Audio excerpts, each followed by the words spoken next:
State dentro, non è un nero. Perché? L'ha detto Conte. Non ti piace? Pure Salvini.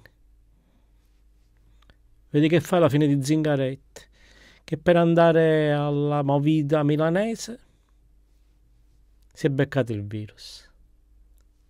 Lui ci andava tipo, non c'è niente, non preoccupate.